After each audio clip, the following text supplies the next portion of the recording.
قرآن پاک کو ہم جو صبح سنتے ہیں تو آدمی اگر مستقل سنتا رہے تو اس کا بڑا فائدہ محسوس ہوگا. اچھا فوراً نہیں ہوگا.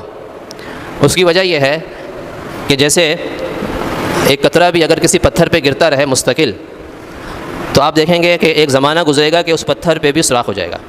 حالانکہ پانی پتھر پہ کہاں سوراخ کر سکتا ہے، لیکن جب ایک قطرہ مستقل گرتا رہے گا تو پتھر میں سوراخ ہو جاتا ہے، گڑھا پڑ جاتا ہے. آپ ایک پوری بالٹی پانی کی اس میں لے کے ڈالیں گے تو کوئی سوراخ نہیں ہوگا. تو یہ آپ صلی اللہ علیہ وسلم نے بھی ہمیں تعلیم دی ہے.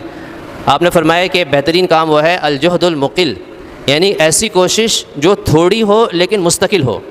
فرمایا کہ اس سے بڑا فائدہ ہوتا ہے. آدمی تھوڑی کوشش کرے.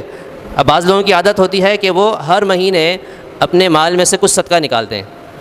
ان کی پابندی ہے، تنخواہ ملی تو 1000 روپے، 500 روپے، 2000 روپے، جتنے بھی کسی کو توفیق ہوتے ہیں وہ رقم اٹھا کے وہ الگ کر لیتے ہیں اور اس کے بعد اس کو اللہ کے راستے میں صدقہ دے دیتے ہیں. اب وہ موقع مناسبت سے کہ کس جگہ دینا ہے، کہاں پر ضرورت پڑ گئی وہاں دے دیا، مسجد میں اعلان ہو گیا، کوئی اپیل ہو گئی وہاں دے دیا، کوئی رشتہ دار دیکھا کہ ضرورت مند ہے کچھ اس کو دے دیے پیسے. ایسے مختلف جہات میں وہ خرچ کرتے رہتے ہیں.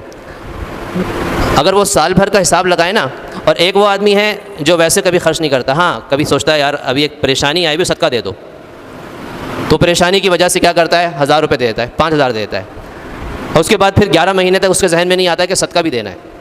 تو یہ جو تھوڑا تھوڑا کر کے دے رہا ہے نا 500 روپے، یہ اس سے آگے نکل جاتا ہے کیونکہ مستقل دے رہا ہوتا ہے. چاہے پریشانی ہو، چاہے خوشی ہو، چاہے حالات اچھے ہوں، چاہے حالات جیسے بھی ہوں، چاہے کوئی ضرورت مند سامنے نظر آئے یا نہ آئے، اس نے پیسے الگ کیے ہوئے پورے مہینے کے اندر، کہاں بھی نہ بھی ذرا ضرورت مند نظر آ گیا وہاں دے دیا. تو یہ تو تھوڑا تھوڑا عمل لیکن مستقل مزاجی کے ساتھ کیا جائے بڑی برکت والا عمل ہوتا ہے یہ. اور یہ جو مال ہم دیتے ہیں نا، اس میں بھی دیکھنا چاہیے کہ کس جگہ دے رہے ہیں تاکہ ہمارا مال خرچ کرنا اس کا اجر ضائع نہ ہو جائے. واقعی جو آدمی مستحق ہے، جو ضرورت کی جگہ ہے وہاں دیں. اور اس میں بڑی سوچ بچار کرنی پڑتی ہے. لوگ کہتے ہیں کیا ہے کسی کو پکڑا دو، ایسا نہیں ہے. کیونکہ اگر آپ نے غیر مستحق کو دیا تو اس سے نقصان اس کا بھی ہوگا، آپ کا بھی ہوگا. اس کا نقصان یہ ہوگا کہ وہ مانگنے کا عادی بن جائے گا.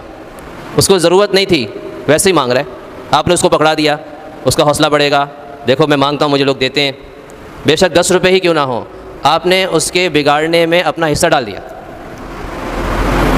اور آپ کا نقصان یہ ہے کہ آپ نے غیر مستحق کو دے دیا. ایک تو اس کے بگاڑنے میں حصہ ڈالا، یہ الگ نقصان. اس کے علاوہ جو مستحق شخص تھا بجائے 50 روپے مستحق کو دیتے غیر مستحق کو دے دیا. حالانکہ اس سے زیادہ اصل ضرورت مند آپ کے محلے میں موجود ہے، لیکن آپ کو پوچھنے کی نوبت نہیں آئی، ضرورت محسوس نہیں ہوئی، آپ نے اس کو دے دیا جو غیر مستحق تھا. تو مستحق کا حق مارا گیا. تو یہ نقصانات ہوتے ہیں، اس لیے سوچ بچار کے دینا پڑتا ہے.